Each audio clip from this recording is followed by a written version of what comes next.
Good morning and welcome to the Paropod, episode 148. Yes, that's 148 episode of the Paropod. I kind of misspoke already. That's a classic Paropod move. If you can believe it, it's a Paropod again. That's a way better introduction. You should have introduced the episode this week. I was just watching a load of him just doing that today. Yeah, the weather reports. Yeah, they're time capsules now. But at one point they were a real living thing, being said by a real living man who's no longer with us. R.I.P. R.I.P. to the King, David Lynch, who, by the way, directed our recommended movie of the week, which is Lost Highway. And Lost Highway, it's about, of course, Fred Madison, a jazz saxophonist, shares an affectionate relationship with his wife, Renee. However, his life changes when he receives a threatening message from a mysterious man. Sounds like a very interesting movie. Sounds like a very simple plot. Very Lynchian fucking story. What a Lynchian vibe. Off the bat. Saxophonist? How do you even pronounce that word? Saxophonist. Yeah, this movie's giving me big David Lynch vibes, and it's very straightforward plot, famously. It's a film that I'd never seen before. I'd never seen before. We hadn't seen before, so we decided to give it a watch this week. And watch it we did, and we're going to discuss it in about an hour. Yeah, give or take. Give or take about 10 minutes, roughly an hour's time. So if you can't wait to get your dose of Lost Highway analysis, just click on more information or whatever it is, scroll in the description, click on those timestamps. Yeah. Get in there. That's what they're there for. You want to cut them. You want to cut through the bullshit of waffle? You could just go right to the meat if you want. Straight to the meat. But yeah, no, we're back at it again, and yeah, Owen, how have you been? How's life? I don't think I've ever been closer to having a mental breakdown in my entire life, but we're locking in for 2025. That's all I'm saying. 2025. I know. Nearly over. We're getting into 2026. Oh God, man, I can't wait for 2026. What's going to happen then? Lord knows. God knows. I've been alright. For fuck's sake. Everything's still basically the same. I've got no news. Nothing changes here. Nothing changes, but things steadily get worse. Yeah, they keep slowly getting worse. Is this getting old or is it something else? I don't know. I was thinking this is like, surely there's no way that generations upon generations could all have felt like this. Yeah. Like, surely this is something different. Otherwise, what are we doing? Why has nothing changed? Why are we allowing this to happen? Yeah. It's a weird one. I feel like, there's no way. Well, it definitely is exceptional that you can't. I suppose it isn't really exceptional. Maybe the last 3 generations have been very exceptional, where you just like you hit your 20s and it's like, easy street. You start making the big bread. I do suppose that it is like a couple of generations ago. You were lucky if you did hit your 20s, so that's true. That is an improvement. That's true. Things were definitely worse a long time ago, but a long time ago was a long time ago. Yeah, it's still pretty bad. Still pretty bad out there. It seems to be getting a little bit worse. Temperatures rising a little bit. Not in fucking my house though. It's Baltic out. Damn, man, it's so cold. It's horrible. It is. I know the way people are always like, oh man, we have like, the warmest winters or whatever. I feel like winter's just pushing back. Like, yeah, it's moving into spring. Yeah, it's like one of those it's like 2012 and the pole reverse. Yeah, the poles reverse. Yeah, literally. Something like that has happened. Must have happened. Like, because February 100% has been colder than December. Yeah, but I feel like February's always. Maybe I'm wrong with that, but I feel like that's true. No, you're definitely right. I 100% agree with you. But I feel like February's always a really cold month. But it just feels exceptionally cold. Like I'm there typing away, and I'm afraid to put on the heating because it costs a fucking bomb. And like the house is poorly like insulated, so it just like escapes as well. So I'm there like typing away, and then my fingers start. When what's it called? The day after tomorrow, where they start freezing up. My fingers like slowly is like icicles run up and down my hand. I have to like take a break and do stretches and stuff. That's not good. That's not a good sign. And then I always like console myself. I'm like, it's gonna be fine in in April and in May and June. when the summer kicks in, and I'll be opening the windows just to let And then it'll be too the hot. heat out. But like that doesn't happen. That never happens. I just made that up. That's never happened in that happens maybe one day a year in Ireland. That happens to me because I am like, as you can see right now, You're Mark, a human radiator. I'm a human raider. I'm currently wearing a tank top. I'm fucking roasting. I regret not putting on shorts. Like, I'm a human radiator. Yeah. I run hot constantly. So these months I'm like, oh man, I gotta wear a jacket. This is great. Yeah. You feel the cold. Nothing better.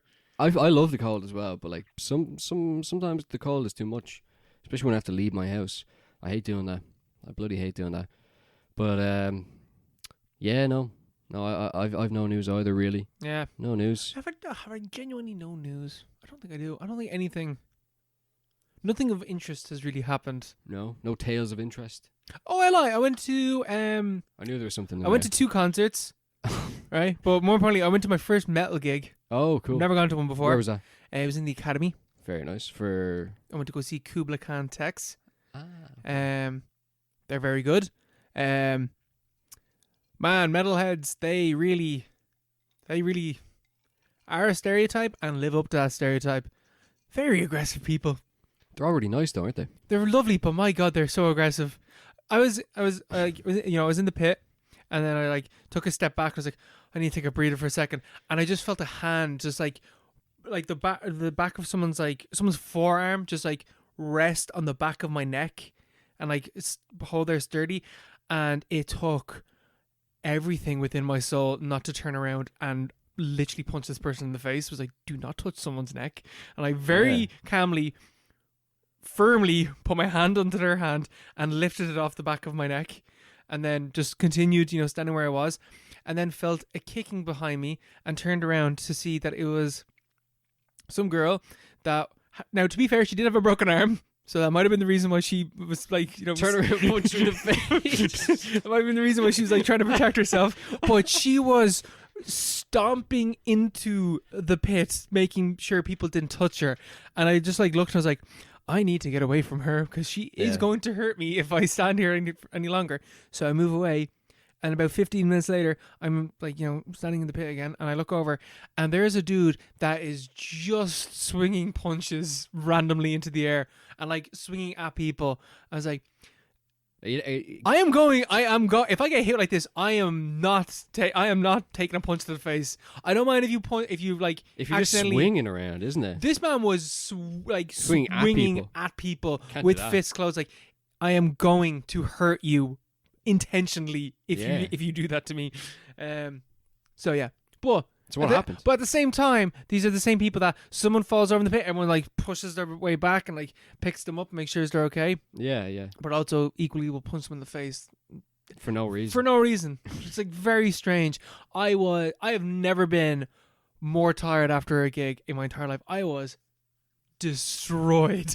I went with my friend Kieran and immediately lost him in the pit, and they're walking around, There's a mosh circle, whatever like that, and I put my foot down and I feel my foot step on something, and I was like, my first instinct was, oh, it must be a cable. I was like, there's no way that it's a cable running along the inside of a concert. So I looked down and someone's phone, and I pick it up and I was trying to see, there's a photo on the back of it, couldn't see the photo, looked at the lock screen is a dog. I was like, I don't know whose phone this is. So I was like, anyone's phone, and no one reacted. So I was like, okay, right, just pop it in my pocket, whatever. Bump into Kieran then about 20 minutes later, and he's like, oh man, I lost my phone. I was like, I bet it. Is it this one? Pure chance. I don't know, the likelihood was it cracked or anything? No, completely fine. It was it got scratched. Yeah. But it wasn't cracked or anything. It was completely fine. Yeah. Which is happy days. Insane. I don't know how it survived, because he was recording a video and the video continued as the phone hit the ground, and all you can hear is the squeaking of people's feet and it's it getting booted around. But the phone was fine. That's cool though. That's cool. That's serendipity. Yes. Meant to be. Yeah. Did you enjoy? I did enjoy. And then I saw JPEG Mafia 2 nights afterwards. Very cool. And JPEG Mafia was very good. That concert though was, he's a kind of like alternative hip hop artist. Mm. So it's a lot of like Anthony Fantano fans are in the crowd because I'm not gonna shit. I'm one of those people. You know, Yeah. that's how I know. That's how I know a lot of people that I listen to. But yeah, just the comparison of those two, The two crowds. the Yeah. two crowds was hilarious because there was a bunch of like teenagers basically like moshing as well, Uh-huh. but there was two people, and if they're listening to this, I want them to know I hate you. Uh-huh. Where there's like the mosh pit would open up, and one of them, there's two different dudes doing this, but one of them would get into the middle of the crowd and be trying to like conduct the mosh pit, being like, wait, hold back, stand back, get further back. And it's like, my guy, you are not the main character. Yeah. We're not here That's for you. So annoying. It's like like that just drives me What age nuts. are these people? Like, I want to say like between 8, like, you know, I think it was an over 18s concert unless you brought. No, Or I think chaperone. I think it was a 16s concert if you had someone that was 18 with you or something like that. Yeah. So I imagine like 17 to 22. 17 to 22. It's a broad age range. Yeah. Yeah, but that's just bad. Yeah. It's just That's annoying. Bad, yeah. I think It's you're in a just movie. Get it's just out a of the movie. way, loser. Yeah. I'm trying to mosh. Yeah, I'm trying to. I actually didn't even want to mosh. Like, I don't. I think I might die if I do that now. I was Yeah. really annoyed that I ended up getting into the gig late and not being able to get, because it's in Olympia. Yeah. And if you get to the Olympia early enough, you can go into like the Golden Circle stage Mm-hmm. where there is no pit or anything like that. You can just stand and watch the music. Mm-hmm. God, I wish I was there. I did not Yeah. want to be in another pit. I didn't want to be sweating. I was sick of sweating. I was sick of being sweaty. There was enough sweating on the Tuesday You're in an night, air-conditioned standing spot. honestly. But that was good. Yeah, that's it. That's all my news from the past. That's pretty interesting. Yeah. Pretty interactive. Yeah, I've been doing a lot of overtime, so I haven't had much of a social life. And anyway, me and Orla started doing 5Ks. Yes, We you were do telling me this last Did I time. tell you about that? I don't think you just talked about the podcast, but you're telling me. We started doing 5Ks. So that's the only. It's not even interesting, but it's the thing that we do now No, on that Sundays. is. That's a nice Sunday ritual. It is. Yeah. It is. Yeah. And yeah. It's like it's Baltic, and it's like, oh, I fucking effort doing this, but it's like, then you Feels do good it afterwards. and then you feel alright afterwards. Are you timing your runs at all? Are you like? Have you seen improvement in your runs? Yeah, by like 5 seconds each week. That 5 seconds is a lot. Like, Yeah, maybe it is. It's it's not too bad. We're getting faster. We're getting better. But getting more efficient. more efficient. Yeah. I don't know. We just run up to the wall and then back, and my knees do hurt quite a bit. I say so. Yeah, but it's only when it's noticeable when you're. And last week or last Sunday, well, a few days ago, my calves are like seizing up. It's like, or like, when like you're playing a game. I said, like, it's my only reference point. It was like playing a game when I'm younger. And it's like you're proper like flat out the entire game, and maybe like you're not as fit as you should be, and you get to like towards the end of the match, and like you're more just like, and it's cold as well, so your joints aren't up to scratch, and you're more just kind of moving your thighs and hoping that like the hinge joint puts the rest of your leg into place, because your calves are just so like seized up that you're not able to like manually move the bottom half of your leg anymore. So that's what was happening on Sunday. And I was like, oh, balls. It was awful. But other than that, it's grand. Like, a 5K isn't really, it's not that impressive. Is that so how we're going to, is 5K like to the wall and back? yeah. In my mind, 5K is short, but that distance, because me and Melissa did a walk of that like a few weeks ago, and I was like, this feels like it's taking forever. And it's only 5K. We did a 10K walk the week before.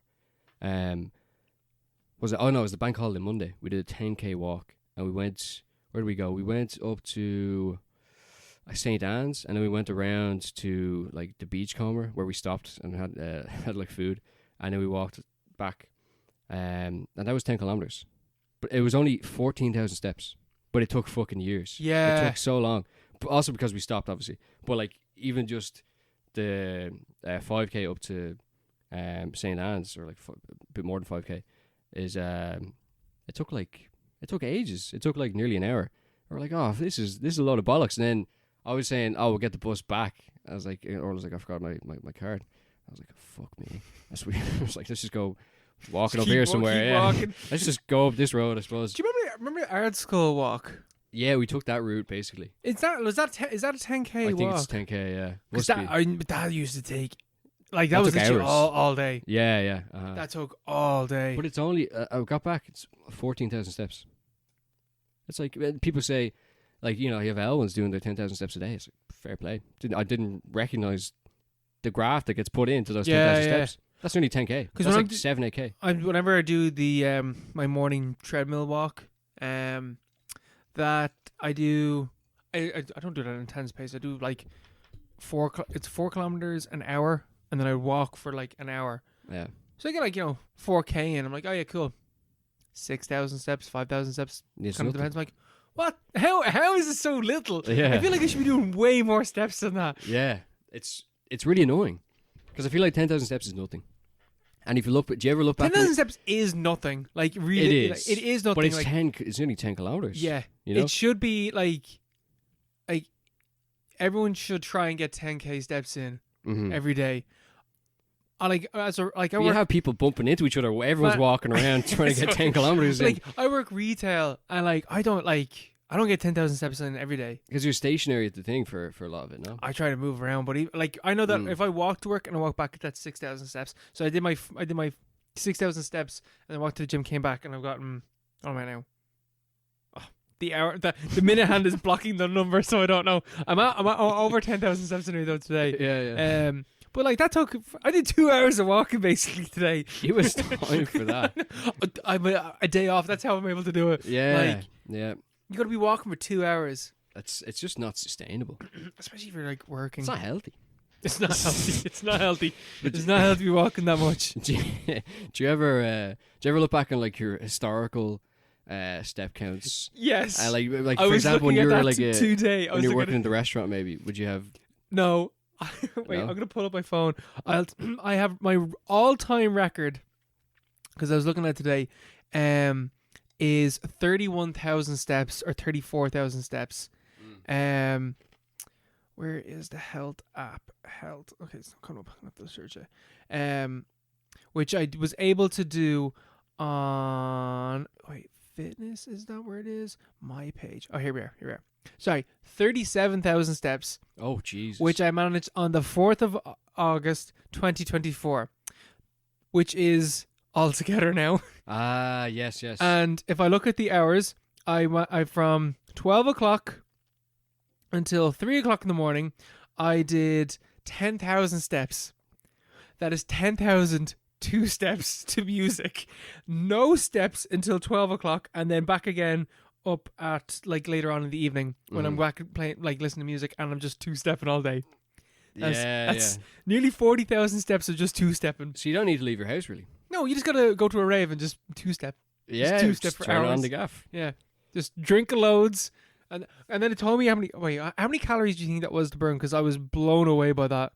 Yeah, it's fuck all. It was 2,000 calories I burned. Well, that's actually a lot. Now I would say I was eating about fucking 8,000 calories because I was drinking and. Yeah. I suppose the drinking does. But that's how I was able to do it though. I loaded up on the calories during the day, and then I was able to. Yeah, I got to load up. Sorry, I'm not going to make that early gig. I got to load up for tonight. Gotta make sure I don't go into a deficit. Really, really dangerous. I'm training for tonight. I had the same. Like my all-time records came in 3 successive days at EP, where I did. I was working at it. Was it 2019? I did 28,000 on this is the day after we got back from Vancouver. God damn. 28,000 steps. The day after that I did 29,000 steps, and the day after that I did 28,000, nearly 29,000 steps again.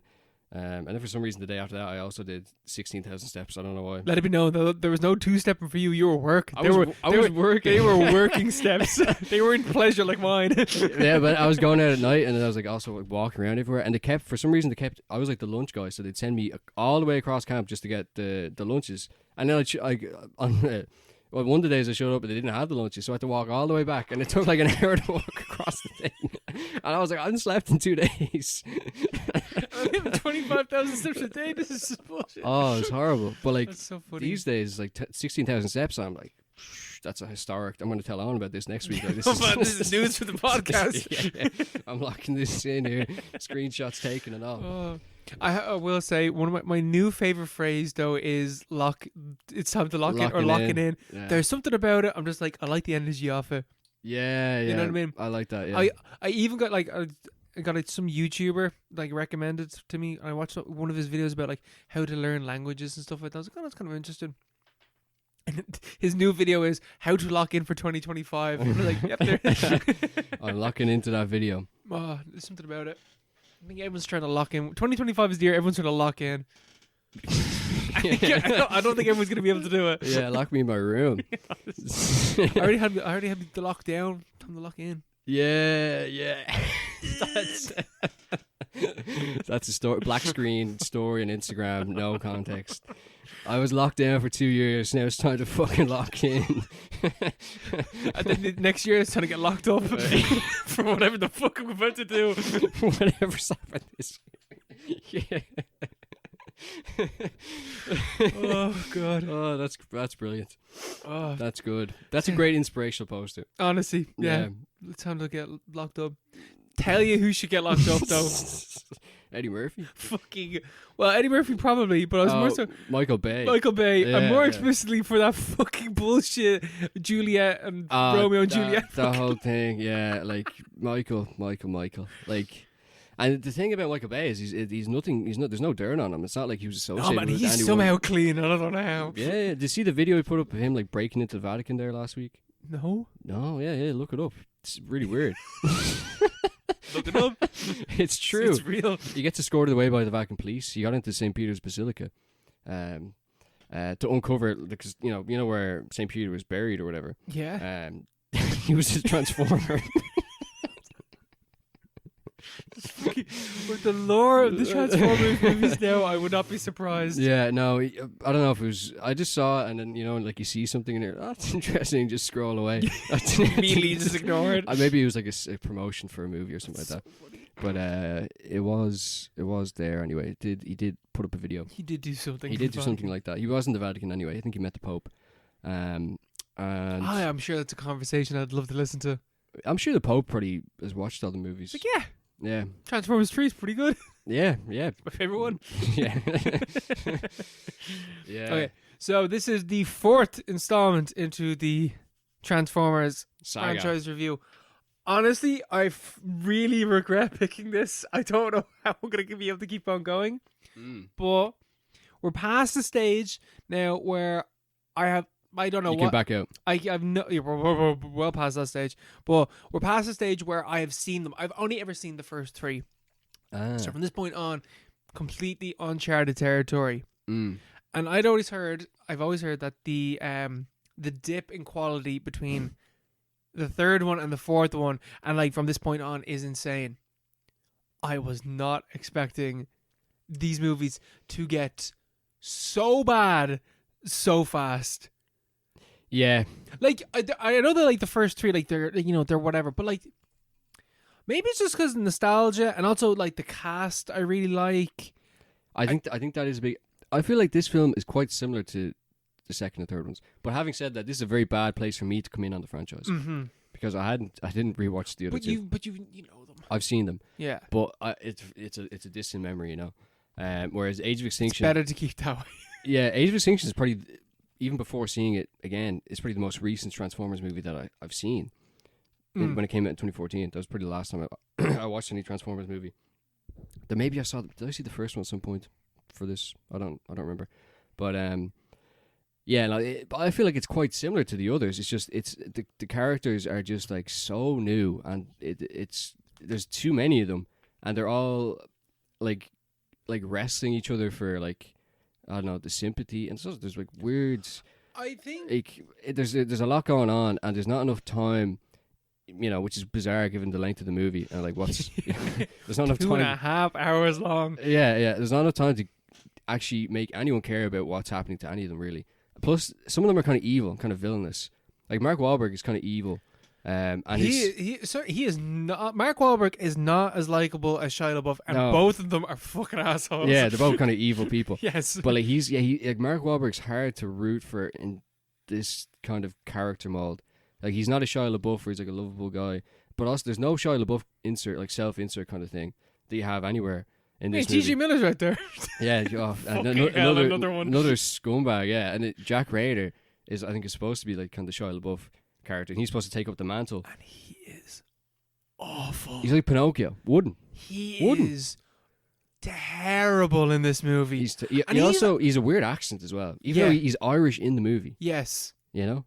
There's so many confusing things about this movie, and like straight up, like for me, one of the most confusing things is having Mark Wahlberg, notoriously a man from Boston, play a man from Texas. Yeah. For whatever reason, I don't know why he has to be from Texas, or why he can't just be a man from Boston that lives in Texas. I don't know.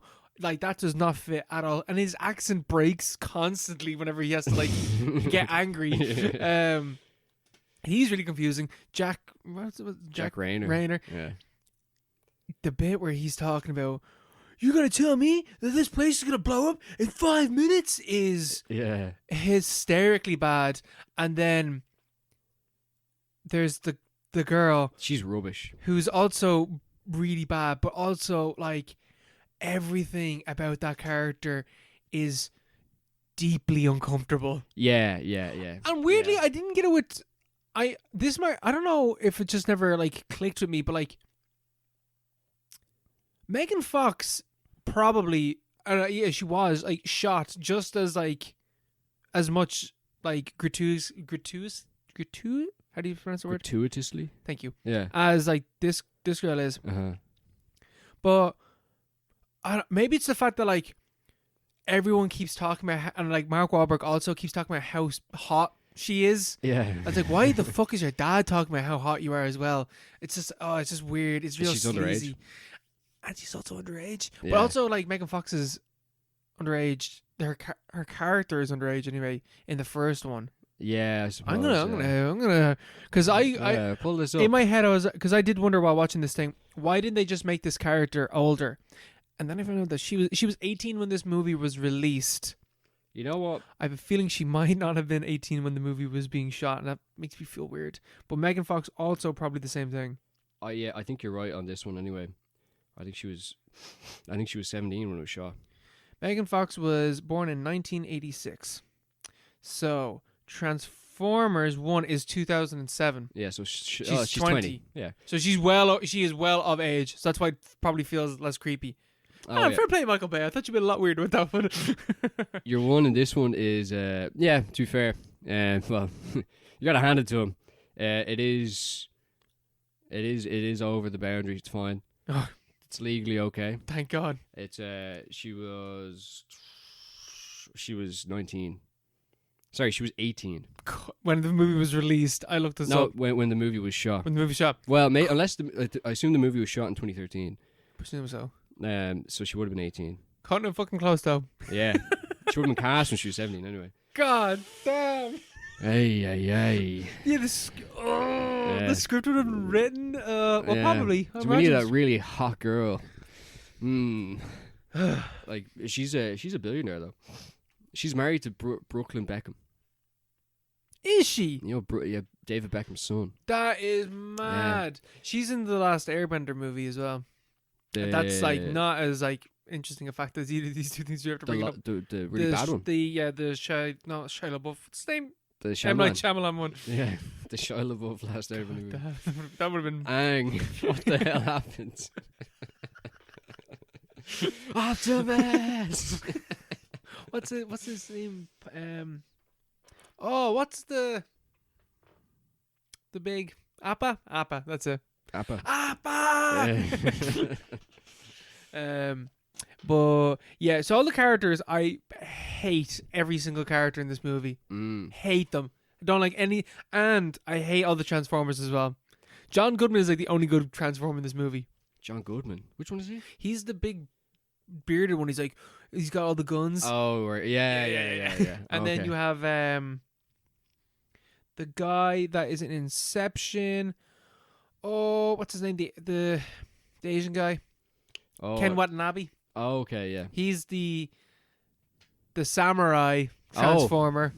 Interesting. Yes, yes. The racial stereotypes do not stop, even though we're the fourth one to this. Even though it's voice acting. Yes. Yeah. Well, I suppose At least he's doing a racial stereotype. They might as well hire, yeah, they might as well. this stereotype. Yeah, just get the Maybe it'd be weird if they had a white guy doing the Asian voice. John Goodman to play the samurai one. So yeah, the racial stereotypes continue. Stanley Tucci's in this movie though. I don't appreciate how he looks the same as the general guy. Yes, he They look the does. exact same. Yeah, Fraser's in this movie as well. Yeah. Yeah, Yeah. I can't remember his name. Kelsey Grammer. Yes. Mm. Yeah. Yeah. And this one has dinosaurs and an evil, not Decepticon. Yeah, Galvatron. Well, no, there's Galvatron, but then there's Lockdown. Oh, Lockdown, yeah. Is that his name? Yeah. Yeah, him as well. He gets ripped. Yes, he gets ripped. Yeah. I like. I watched this movie in 3 parts. I watched the first hour, and the first hour I sat there being like, I have no idea what is going on in this movie. I could not follow the plot to this movie at all. Then the second time I went to sit down and watch it, I was like, right, I'm going to finish this movie off. And I watched it. I genuinely thought I had watched it for an hour and a half. And I checked the time, and I'd only been watching it for 40 minutes. I was like, all right, I'm not finishing this movie. I'm going to have to finish this at the third attempt. Uh-huh. This movie took 3 attempts to watch. Yeah, yeah. It's a pain. Every single fight in this movie feels like it should be the last fight in the movie. Yeah, that was really. And then when it ends, it's kind of like It just ends. I was kind of like, it was you're kind of expecting something else to happen. I had it on an improved speed just to keep things moving, you know. But yeah, no, even the fight's going on for a while, and it's just kind of like it's more fight to fight, and yeah, you lose track of the plot as well, and that's why you don't feel any feeling whatsoever for any of the characters, because you're not really sure why they're doing. It's not 100%. Mark Wahlberg walks into that lab because he puts on glasses at one point. Yeah. What are the Dinobots about? What's like that's? I completely forgot. This movie. It's in the title of the movie. Yes, Age of Extinction. Like the poster is like of the Dinobot, and like yeah, they come in at the end, but like why they're in this movie, I have absolutely no idea. I don't understand why they're in this movie. Yeah, they're right at the start, and then well, the reason why they're in this movie is because to make money. But you know, in terms of the plot, I don't know what significance that really have. I'm not. I'm still not sure, because it starts off and it's like, oh, what the hell's going on here?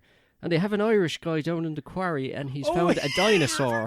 yeah. Well, there's so many Irish people in this movie. Yeah, I'm not sure why that was. It's weird. Well, there's 2, isn't there? There's another one? That's loads. That is like 200% more than there's been in any of the other ones. Yeah, true. And he finds an ancient Dinobot down the quarry, and then there's an archaeologist, and she's like, I'm going down there regardless, or something like that. She goes down, and then she's like, ooh, oh, what the hell? This is a giant robotic dinosaur. And she's like, this is going to change our society forever. And then it doesn't really get mentioned until the end of the movie. Until 2 hours later, then they come back into the plot. What has that got to do with anything? Yeah. And it's like the next, it cuts into, you know, the main movie, which is totally unrelated. And the exposition, like the newsreel exposition is so funny as well. Yeah. It's like, it's been 2 years on since the Battle of Chicago. It's like a newscaster saying it. The Battle of Chicago changed our society forever. You know, much like the Dinobots will in 2 hours' time. Maybe. Yeah, they're hunting down Decepticons, but oh no, they're actually hunting down Autobots as well. CIA. That is one thing I did like in this movie. Is I did like the way that it shows how political power will use the drive of capitalism to empower itself again. So you've got Kelsey Grammer, who's funding money into the private tech company in order to get better weapons and stuff that wouldn't be possible for the government themselves to be able to fund. I thought that was really interesting. That is the only thing I thought was interesting in this entire movie. Yeah. But to be fair, like Michael Bay has like a way more like nuanced, I don't know. He seems to anyway, like kind of idea of like that realm of things, like politics and Yeah. you know, like real world stuff. Than like any of the Marvel movies is always like, well, the CIA, you know, the CIA are the good guys, and the bad guys are like, they're like the CIA, but they're Russian or like whatever, Or they're Nazis. or they're Nazis. It's like what? It's like it's obviously completely divorced from reality. Michael Bay is weirdly grounded, and it was kind of it was like it plays too much into making the movie more confusing. Mm-hmm. Well, I thought anyway. Where it's like, but then you think about it, it's not really elaborated on too much, but like the competition between like state and private industry, and then and the Autobots coming in. What the hell's going on? I will say though that this movie does lie on like, well, you can't really trust the big state, but you can like. You trust the little guy. Big tech is ran by people that have good intentions anyway. Yeah, they're actually good guys. They're actually good guys. They deep down. They mean well. Stanley Tucci is a good guy, and you have that bit where like Mark Wahlberg is like to Stanley Tucci. He's like, "I know you're a good guy because you're an inventor like me." I was like, Mark Wahlberg also as an inventor is fucking complete bullshit. Yeah. I hate the bit where he picks up a gun and starts like just like shooting like Transformers. Like it didn't. That's the thing I like about the other movies is that sure, like Shia LaBeouf and Megan Fox like aren't like super active in being able to fight the Transformers. They shouldn't be. They're massive robots. It should take like a lot to. I still think in the first one where we had like the entire like army units that's ran by that guy who we've talked about before. I can't remember. The army units that have to like fight off like a small Decepticon, and that's a huge deal. The big scorpion thing. Yeah, it's a huge deal. They can't take it down. In this one, Mark Wahlberg is shooting down Decepticons and robots like no one's business. It's no bother to him. I hate the stakes have risen, but the human involvement means that it doesn't feel like the stakes are any more important. Yeah. Like that's definitely like a Marky Mark kind of thing. Isn't it? He wants to be it needs to be lone survivor or whatever in the middle of the Transformers. But like that's why his character isn't as likable as well. Yeah, I think it's just Mark Wahlberg is an intensely unlikable person. Yeah, it's possible. He's in the next one though, isn't he? Yes, he continues on for a bit. He does. He's in the next one, which is apparently even worse again. Yeah, is it Rise of the Beast? Is it? No, the next one is The Last Night, and apparently it gets into like King Arthur lore or something like that. The lore in these movies is absolutely ridiculous at this stage. I could not comprehend anything that was going on. It's like, you are ancient warriors like me, and we fought on what's the Megatron? No, Megatron's the dude. What's it called? What's their planet called? I don't know. No idea. The Cube. The Cube. I think this was so much simpler when we just had the Cube. There's the creators that aren't like aren't shown in this movie at all either. Yeah. They have like a weird alien hand. Yeah. But then at the end, Optimus does, he nukes Galvatron or whatever, or is it Lockdown? And then or Galvatron flies off, does he? But then Optimus is off into space. And he's like, fucking Iron Giants himself away. Yeah. But he's like, I'm coming for you, creators. Why would you do that? Why would you tell them you're coming for them? Warning, I'm coming after you. Yeah. Heads up, I'm on the way. Just me by myself. Even though I almost got my shit wrecked by a lockdown earlier on in this movie. Yeah. And Galvatron is still out there, still active, doing whatever he does. I hate as well the fact that like how they how the new like Decepticons don't transform into like cars or anything like that. They like turn into cubes and then reform. Yeah. This movie feels way more CGI as well, which I don't like. That's the one thing good thing I had to say about the previous movies. Really? There's practical effects and stuff like that. This movie feels way more green screen and CGI. I don't know. Yeah, I haven't seen the other ones recent enough to compare and contrast them. It looked. I think the Michael Bay thing works, where it's just like, everything's yellow and stuff, and just greasy and dirty. And Yeah, I think the CGI was love okay. grease. Love the sweat. The sweat, yeah, it feels so cool. Oh, man. It's like, damn, these people are really sweating. These people are sweating. I feel that heat. I feel the heat. Yeah. Tell you what else, I can feel the heat, Mark. Where? In Daddy's daycare. Daddy daycare. That was a questionable transition. It was a serious transition. I might have to edit that. Maybe. Daddy's date. Yeah.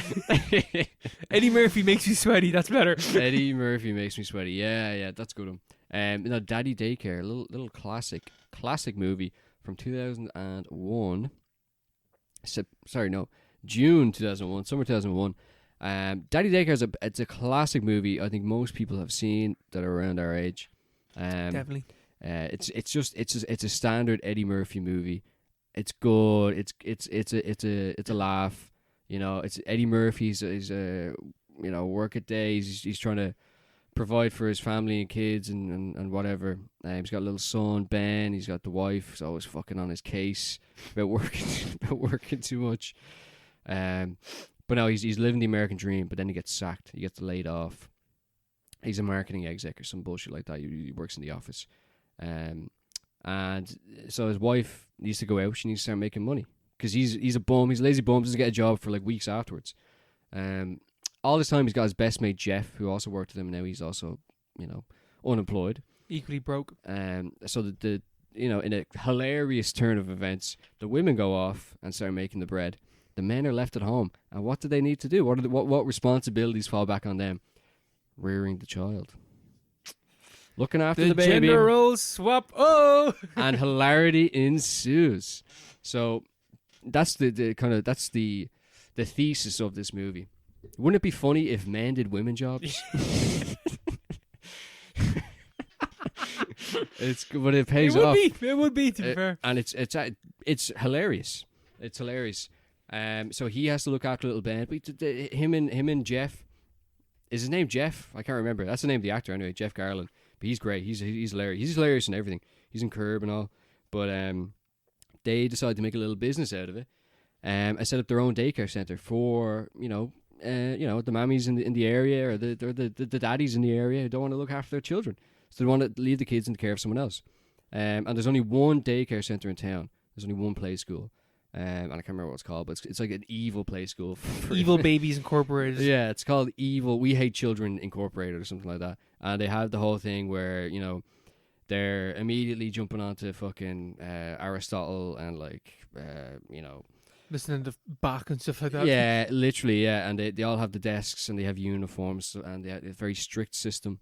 And it's fucking horrible. There's no fun. This witch of a woman runs it. It's horrible. It's very expensive as well. So it's bad for it's not cost effective for the people in the area. So they all start coming to Eddie Murphy's house and leaving their children with this random guy they've never met and paying him a lot less, to look after the kids.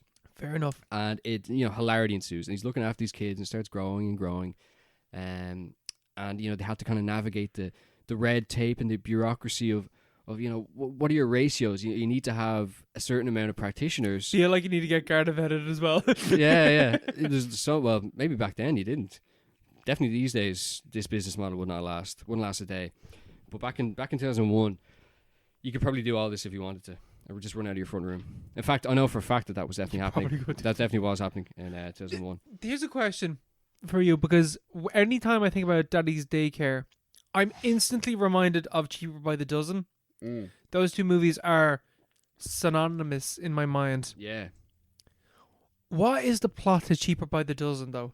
I have no idea. I have no idea either. Isn't it But I think the second Cheaper by the Dozen is basically like Daddy's Daycare, where they go to a summer camp, and I think they fight like Eugene Levy's like evil family. Yeah. Or something like that. I don't remember. Isn't Cheap Brother Dozen where he marries into another family? And his son also needs to integrate with the family, and the family don't want to accept him? Or no, he marries another woman. I feel like he already has a bunch of kids. She has like 20 kids, isn't it? No, I think he has a load of kids, and she also has a load of kids. Ah, yes. Yeah, that's probably I it. think. And then they need to bring each other together. Yeah. Yeah. Sure. I don't know. I didn't really watch that movie too many times. No, I've seen it but 2-3 times maybe. the plot for that, the plot for Daddy's Daycare are like intertwined as basically the same thing in my head, and I don't know. I think it's just because it's comedy about men trying to take care of loads of children. yeah, and they're so incompetent, Yeah. and it's so funny. It's so well done. But yeah, basically Jeff and Eddie, and they need to. They're navigating this world. They have a guy comes in. He's like a TUS inspector, and he's like, oh, there's too many children here. You know, is all this up to code? You need to sign these 100 forms, and they do the overnight thing. It's really, but it's really heartwarming because they realize that at the end of the day, it's not about the money. It's about the smiles that they see on the children's faces. It's about it's about the joy that they bring. It's about seeing that the children hit their milestones and go on to do whatever it is they're going to do in the world. But it's also about making money as well, and they end up creating a really fantastic business model. And conflict ensues with the evil play school somewhere else in the town, and there's just a series of hijinks going on. And there's a lovely kind of resolution where Eddie Murphy, maybe he's been fixated or he's been sidetracked by certain kind of ideas of what he wanted this to be or why he initially got into it. He needed money, he needed to look after Ben. He's able to synthesize all those things, become both a successful businessman, but also a successful father figure to his young son, and see his son flourish as as the young man that he is. But it's really good. And the thing why I want to talk about it is because this movie is definitely very slept on. It's not the best movie in the world, by any means. And I won't deny that Calling fact. me shocked. I won't deny that fact. But what it is a very good movie that is entirely slept on because this is the exact plot of School of Rock. It's the exact same plot of School of Rock, like down pretty much to a T. Everything's the exact same, except it takes place in a with slightly younger children. It's not about music. It's about loving your son or something like that. But it's other than that, it's completely the exact same thing. School of Rock, it's all the cred. It's like the cool film for these days. It's School of Rock is the touch point for 2001 for films like this. But Daddy Daycare was released before School of Rock, several months before it, 3-4 months beforehand. As the exact same plot, it's just as funny. In some ways, it's even a better movie. And maybe that's sacrilegious. Because School of Rock definitely has a great soundtrack, but Daddy Daycare it's got a pretty good soundtrack as well. Sorry, you can keep going, but I need to. I will keep going. School of Rock, Daddy Daycare, and Cheaper by the Dozen all came out the same year.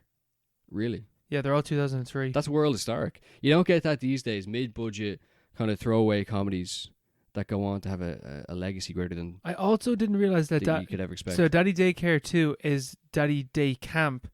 Yeah. Which has Cuba Gooding Jr. in it instead of Eddie Murphy. No one saw that movie. I've seen that movie. Oh, you saw it? I've seen that movie. Really? Yes. What's it like? It's the same plot as Cheaper by the Dozen 2. It's just a day camp. In fact, I actually have a feeling that I might be wrong in thinking that I've seen Cheaper by the Dozen 2 and I've actually seen Daddy Day Camp. But continue on with your School of Rock. No, that was it. Oh, Daddy Daycare and School of Rock are the same movie, but which one's better? Daddy Daycare is better. I feel like that's a really boiling hot take. It is. It's boiling. You can see the steam coming off it. That's ridiculous. There's no way that's true. That's a fact. You can look that up. Watch them yourself and come back to me. School of Rock is great, but it's the exact same movie. Even the principal in the evil school. Well, she's not evil in School of Rock. No one's evil in School of Rock. That's the problem with the movie. You need a villain. And Daddy Daycare is a really cold-hearted villain. And then she gets her just desserts at the end of the movie. You need someone else to feel bad for you to feel good. That's the message of Daddy Daycare. School of Rock's all this hippie dippy stuff with Richard Linklater. Oh, everyone can just be free loving and have fun together. Yeah, man, Matthew McConaughey, all that bullshit. That's not what the real world is like.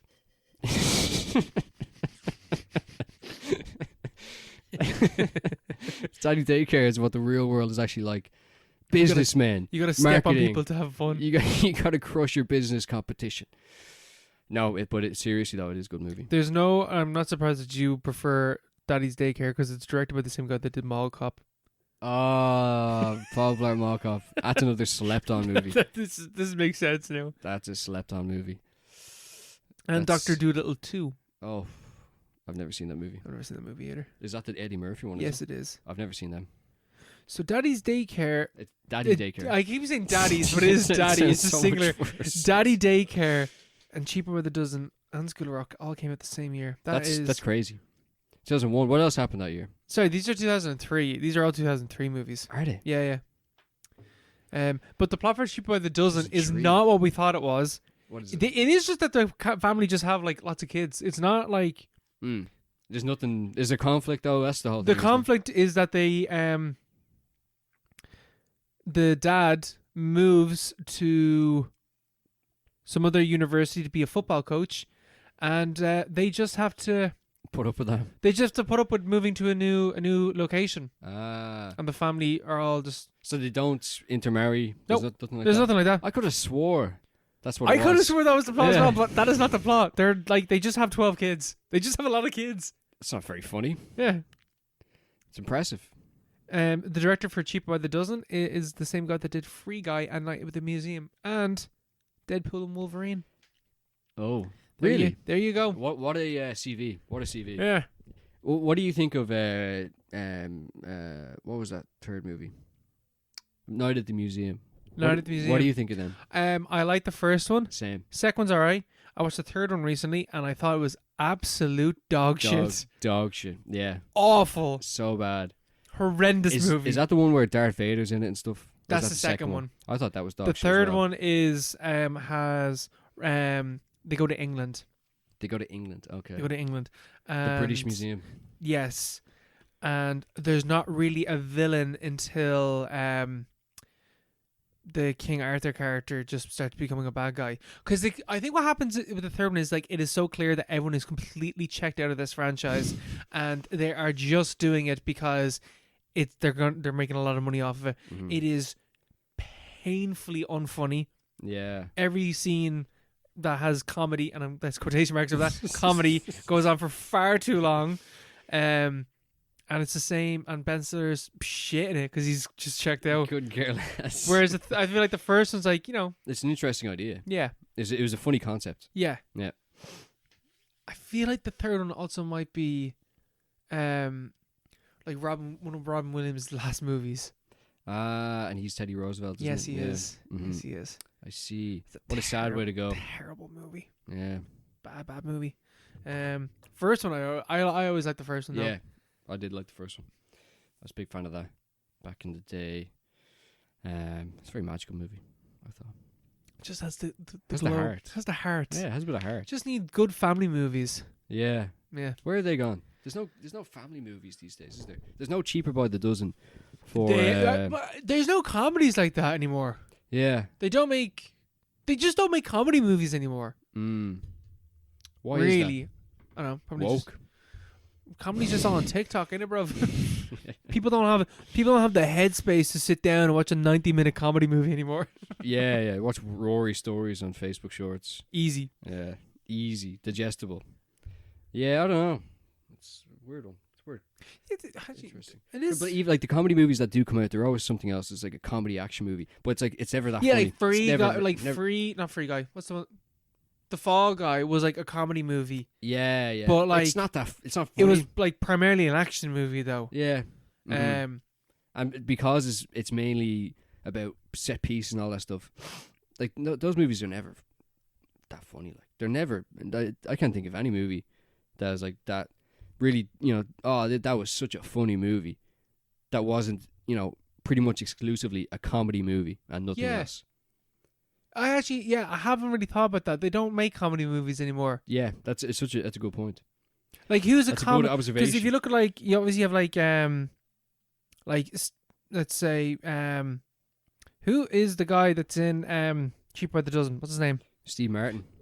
I kept thinking Steve Carell. Okay, yeah. Uh-huh. Steve Martin. Like, who's the current Steve Martin? Yeah, Bill Hader. You got a few of those. But he's not really in. He's any not movies. really in movies though. Yeah. His most well known movies are would be like the It movie, It Chapter 2, I'd say. Yeah. Or he's like a Um, side character in random movies. Yeah, they don't make comedies anymore. Yeah, like- I just looked up comedy film picks. You're cordially invited. That's a Netflix movie that I don't think anyone's watched. I suppose actually that's where the answer is. They end up on Netflix and they're Yeah. terrible. They're all rubbish. There's Night Bitch. Ever watched that? Nope. Never Never heard. heard I've of never heard of it either. There's Brothers, which just looks like a Twins remake, is it? That's Is that- probably what it is. That definitely sounds like a. It's Josh Brolin and Peter Dinklage as brothers. So I looked up like best comedy movies of 2024. Kinds of Kindness came up. I doubt that's funny. That does not. There's no way that's a comedy movie. There's no way it's funny anyway. And Anora is there, and The Idea of You. yeah, Yeah, why is Nora there? Anora The is Substance? The Substance is not a comedy movie. What is this? Red One, top comedy movies of 2024. Oh, yeah, there you go. Okay, time out. Best comedy movies. Okay, Deadpool and Wolverine. Yeah, but that's a comic book movie, Mm-hmm. so we're not going to count that. Hitman. Hitman. I haven't watched it, but yeah, I haven't seen it either. that's Richard Linklater, so maybe. Actually, I'll have to watch that. Yeah. Poor Things. No. It's not really comedy, is it? Hundreds of Beavers. That's an exception, but that's not the type of comedy movie that we're talking about. Have you seen that? No, I haven't, but I really want to. I've heard it's. I stuck it on with Orla, and then it was like a silent movie, black and white. I was like, I'm not watching that. We did the exact same thing. I said to Melissa, like, I heard this is like a really good comedy movie. And I knocked it on. I was like, it was a silent comedy. Like, there's like a musical going on. I was like, I'm gonna turn this off. Yeah. I'm gonna lose Tail my. between the legs. I'm gonna lose my right to ever pick a movie again. Yeah. Deadpool and Wolverine, yeah, sure. Fall Guy, but there's already Hundreds of Beavers again on this list. Why is okay? American Fiction. I have I doubt that that's funny. Holdovers. Yeah, kind of, but not. It's more like a real sad drama.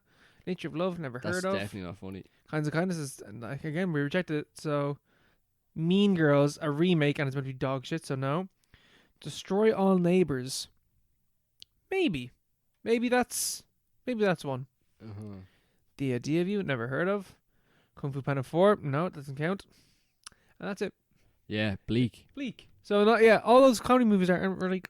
They're gone. It's the age of extinction for comedy movies. Really is. Yeah, Yeah. Yeah. Because comedy anytime died. I think of like The Hangover or like Bridesmaids, they don't even make comedy movies like that. Yeah, yeah. Like, I don't know. Well, yeah, there's like all those movies and like what was it called? Even like Scary Movie and stuff like that. They don't do comedy like spoof movies like that. Yeah. Or I remember Pitch Perfect. Was that a comedy movie as well? I've never seen that. It's a lot of I them. have seen that. But there's a lot like Melissa McCarthy used to have like a movie every year, every few months. She doesn't even do comedy movies anymore. She's more like actiony kind of stuff now. Yeah, what's that about? A lot of rubbish. You know, we have enough of them, and no one goes to see them either. The Ghostbusters remake, not the one with Paul Rudd and all in it, but the all women one. The girl one, yeah. I never saw that. Never saw that either. It looked terrible. I heard it's pretty bad, but it's not as bad as people said at the time. Yeah, people definitely wrote it off. People hated it because it had women in it. They wrote it off for the wrong reasons. Yes. I wrote it off because it looked dog shit. Yeah. Not because... Because it was dog shit because it had women in it. Yeah, It was just dog shit. Yeah. Me and you, we are not the same. Yeah, we're completely... We wrote... we both didn't watch... was it 2014 Ghostbusters? Because you watched it for a different reason. Shit. Yeah. The Paul, I would nearly bet that the Paul Rudd Ghostbuster movies are worse than that remake one. Oh my god, I'd never watched them either. Never in a million years. They look dog shit. To be fair, maybe hot take. I didn't like original Ghostbusters either. I don't think it's very funny at all. It's alright.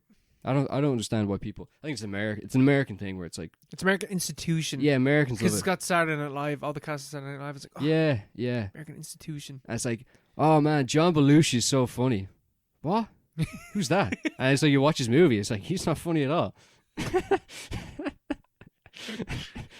Or it's like Bill Murray, for example. Maybe more of an unpopular opinion. I don't think he's that funny at all. I don't think he's really funny in anything. I've never actually seen him in He's something. really I'd be good in like, Zombieland. That's like the. yeah. Yeah. Like in bit parts and stuff like that. Like, I just don't get him. What's your thought on Groundhog Day? Groundhog Day. I have to say, never seen him. You've never seen it, No. okay? Sorry. But like, it's just, I don't get him. All those Saturday Night people. With Chris Farley. Ever watch? I've never actually seen a movie. I don't think I've ever seen a Chris Farley movie. No. I've never seen one of his movies, but in the sketches, I can see why he'd be funny. You know, I can see the comedy in what he's trying to do. You know, I can appreciate his art form, but I don't find him that funny. What's a really famous, like, what's the most famous, like, Saturday Night Live sketch? Sketch? Outside of the Elon Musk being Wario in the courtroom, which is forever burned into my mind. Oh, yeah. Most famous sketch? Wayne's World, maybe? Oh, is that Saturday Night Live? It's a sketch, Is Saturday Night Live actually funny? Definitely not, no. Yeah. From what I've seen, it looks rubbish. I've never found it. SNL, it's the SLN. It's like, that's not a... SNL, yeah. I've never looked at one of their sketches and be like, that's so funny. No. You know? Definitely, It's a very, definitely very, not. very American thing. Very American. It'd be like us, you know, saying, oh man, you gotta watch fucking Miss Brown's Boys or whatever. It's hilarious. But no one would understand it outside of Ireland and some people in England. I would even argue, like, even in Ireland, I don't really... Yeah, Some people are like, oh man, Mrs. Brown's Boys, like, I absolutely despise Mrs. Brown's Boys. So do I. Yeah, but like, a better example maybe is, what's it called? Young Offenders? I've never watched that. Yeah. I've only seen, I think, back when it first started, I've seen a few episodes. I don't really... Must be a better example. Killing the Scully. Man, Killing the Scully's hilarious. Or like Father Ted, say. An American wouldn't find Father Ted funny at all. Yeah, probably not. Yeah, because it's like they wouldn't get anything. And even if they would get it, it's like, I don't know, why is that funny? Why is that funny? You know? Yeah, I don't know. But I suppose we should find American comedy funny because we're forced to understand all the But I don't know, references anyway. Americans think like Dairy Girls? Yeah, Dairy Girls is funny. Oh, yeah, I suppose. So maybe they might. Maybe it's just because Father Ted might be a little bit too old. Whereas Whereas maybe with us Americans as- just aren't funny. Maybe Americans just aren't funny. Maybe, yeah, just look at the Office. There you go. The Office, oh yeah. Oh god. Yeah, that's some good points. I never thought of Death of Comedy Yeah, Death of Comedy. and SNL isn't funny. The Death of Laughter. Yeah. It's a fucking podcast episode name. The Death of Laughter. That's a good name, yeah. Okay, right. Do you want to go for a break? Yeah. And now for a switch of lanes. Shifting gears. We're merging with the afterlife. There we go. With a different plane of existence. Oh. With a filmmaker that is no longer with us. The one of a kind, David Lynch. David Gregory Lynch. Rest in peace. Oh, man. Can't believe it. But, yeah, we watched Lost Highway, which is one of the movies that we haven't seen that he did. We should go to one of his movies in the Lighthouse. 100%. They're doing a season. How many of his films have you seen? Not enough. I've seen Dune, Eraserhead, Blue Velvet, Mulholland Drive. Mulholland Drive. Obviously Lost Highway now. This one now. I haven't seen Wild at Heart. Haven't seen Inland Empire. Yeah, but Have he you hasn't seen done Elephant it. Man? I haven't seen Elephant Man. I've never seen. I think the ones I haven't seen is Dune, Elephant Man, and Inland Empire. Have you seen Wild at Heart? I've seen Wild at Heart. I've even seen. You should watch Straight Story. Straight Story. I was looking into That's that. very I can't remember good. what it's about. It's very. It's so unlike anything else that David Lynch has done. It's very straight. It's very, very Straight to the Story. point. We need to look into that one as That's well. really good. And you could watch that one with Orla as well. Ah, cool. A biographical road drama. Is it biographical about him, is it? No, it's about a man that actually went across. Ow, my leg. He went across America on a lawnmower. Ah, cool. Yeah, not very Lynchian. No, it's proper not, but it's lynching in terms of it's not lynching, but It looks like something he'd make. it's Lynch's Lynch-esque. love for Americana.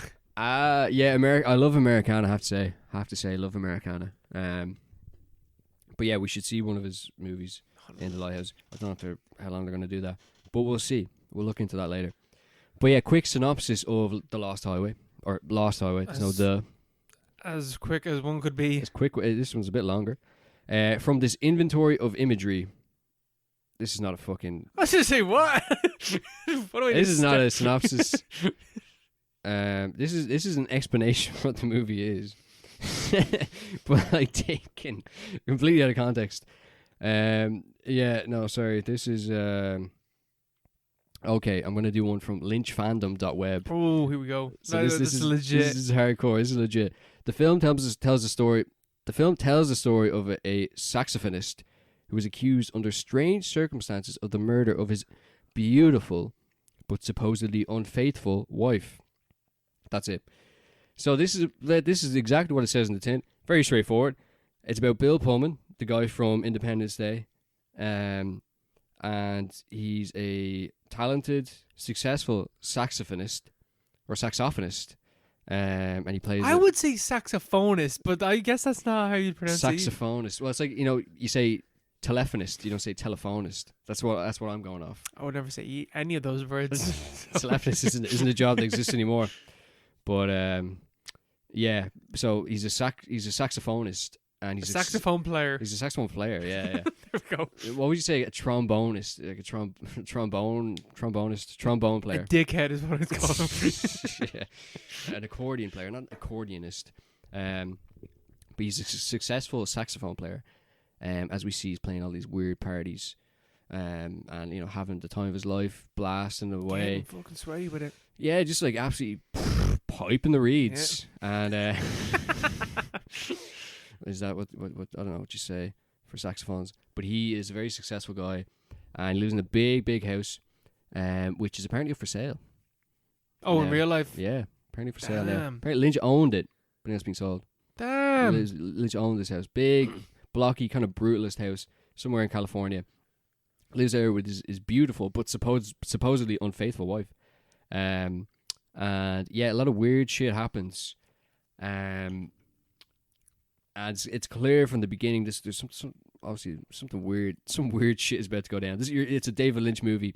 Off the bat, I was like, I am dreading whatever the hell is about to happen in this movie. Yeah, there's a sense of foreboding. It's like, what this is just such a weird kind of, grungy, kind of like, seedy, Even though he's a very shifty guy, Bill Pullman. He's always looking, he's squinting his eyes, and just that huge face of his, that massive head. Yeah. It's like, what's inside that box? And the atmosphere is thick in this movie. It's thick, and I love that about it. I love the Americana aspect. It's a very beautiful movie, very beautifully made. And yeah, it's about this couple, and they begin receiving weird videotapes to their door. The first of which is just a video, I believe, of the outside of their house. Just the exterior. Just the exterior of their house. And so, maybe he was an estate agent, and he was just, for some reason, he dropped it by. She said that. I was like, what? An estate agent is doing with that? Just out of the blue. Yeah. Unmarked package as well. Just nothing else. Just a shot of the outside of your house. Yeah. To be fair, one time, yeah, I don't know. Did you ever get like people go around like take pictures? Ever hear stories of people taking pictures of like just houses to show up, like neighborhood watch kind of thing? We had that once when I was like younger. One of our neighbors came in and said someone stopped outside the house one evening and got out of the car and just took a photo of our house and then got back in the car and like drove away. It was like really weird. Like, that's not illegal, but I feel like that should be illegal. Yeah. I feel like taking photos outside of people's house, like photos of people's houses, something not right with that. Very weird. Something not right with that. But yeah, I've heard other, you see that. Other horror stories. Yeah, it's like, well, someone going around with a camera taking videos of people's, windows and all. But it begins escalating. And the guy, whoever's filming this, gets inside the house and there's this whole weird shit that's going on. It's very strange, very, very strange. And yeah, it's very weird, and it takes a very strange turn because the saxophonist meets a very strange man at the party. He's called the Mystery Man. That's his name. God, that bit is fucking haunting. It is haunting. It's really cool, really scary, even though it looks fucking ridiculous. We've met before, haven't we? Yeah, it's such a great line. Oh. Such a great line. One of my favorite things about David Lynch is whenever he uses like special effects, like CGI-esque special effects, when the Mystery Man's face is superimposed on top of the woman, it is the fucking worst special effects I've ever seen in my life. But I was just gonna say that looks like shit, but it's intentional. Like, it is intentional because it is very uncomfortable looking. Yeah. It's intentionally, weird. It's supposed to be just like off-putting. You know. Also, like with David Lynch, like I feel like he doesn't feel. There's never the need to. Like, you got the point of what he was doing in that shot. Yeah. So, like, if you get the point, why does it have to look good? Like, you understand what he's doing. Yeah. So. Yeah. Like whatever he's trying to achieve with that shot is achieved. Because it's like, what the hell? Because, like, you're not. It's not like a pre-established character where you're like, why did that happen? You know exactly what's happening already. It's more about like this whole movie is more something that you just kind of go along with. You know, and you're gonna have to go along with it. Yeah, it's a highway. It's just like you just gotta meet the road in front of you, keep moving forward, in that kind of way. And it's not something that can be, like, I don't know, even like entertained as it happens. Because it's very unclear what's happening for quite a good bit of the movie. I would say what certain 98% of this movie. Yeah. So things happen. And it's like, oh shit! Like, and you're more just taken aback by the fact that this, you know, weird guy's face has been superimposed on his wife. It's like, that definitely means something. You're not thinking that was a terrible piece of special effects. Well, maybe you are, but you're also thinking, what the hell does that mean? And like, that was really weird. And why did that happen? Very startling as well. Yeah. It's like, that was fucked up. But yeah, so he meets the mystery man at this weird fucking Jeffrey Epstein party that he shows up to. Oh, it is a CDL party, isn't it? Yeah, there's something weird going on in this weird old town. And he meets this guy, and he's like this weird little short guy, and he's got like weird like push back hair. He's a kind of old man. Oh, sorry. Also, the friend. Yeah, the friend has the worst mustache I've ever seen in my entire life. Yeah, it's just around the very bottom, like the very, very top of his lip. Yeah, it's like Matt Dillon in There's Something About Mary, but like it's his actual, like, you know, that's what he's supposed to look like. He's got the pencil mustache kind of thing. He's a horrible, creepy bastard, and he's clearly creeping on his wife, whatever, I can't remember her name now. It's Renee, and then later on it's Alice. Renee, yeah. He's creeping on Renee, and obviously Bill Pullman is suspicious that Renee is doing the dirty on him, but he doesn't seem to really care outwardly. But of course he does really care quite a lot in a repressed sense. Quite a bit. You know, and that's represented by whoever the fuck this guy is who shows up to the party, and he's like, we've met before, and he's like, oh really? And then he does this really, you know, cool trick where he's like, I'm at your house right now. He's the guy who's recording the video footage and like leaving it at their door. He's the guy who's inside their house, and he's inside Bill Pullman's mind. And he's like, you know, call your house right now. I'll answer the phone. And it's a really cool. It's a scene that I saw like way before I ever saw it. Same. Like years before I saw this movie. I've seen the clip before. So good, yeah. It's very creepy. Such a cool idea. Yeah. Such a cool idea. And yeah, he picks up. He calls his house, and your man picks up, and they have like a three-way dialogue between two people. It's very, very well done and really creepy, especially because the party is quite, you know, it's like really decadent, and they have like this upbeat music playing, and then this weird little creepy dude comes out of nowhere, and the music goes really low, and it's just them. It's just them talking. It's just them, yeah. There's no all the external sounds all cut away. Yeah. It's you really feel like, you know, it's a first person kind of thing, like very dreamlike. Whereas it's like that dream logic where nothing else matters. It's just these two people talking. And yeah, it's a really creepy effect, really creepy scene. And it's like any good kind of eerie, creepy thing. It's just like raises so many questions. Like, who the fuck is this guy? You know, what does he mean? He's inside his house. You know, inside his house, inside, you know, I'm inside your fucking head. Like, I'm inside of you. I'm do not want this creepy little man inside me.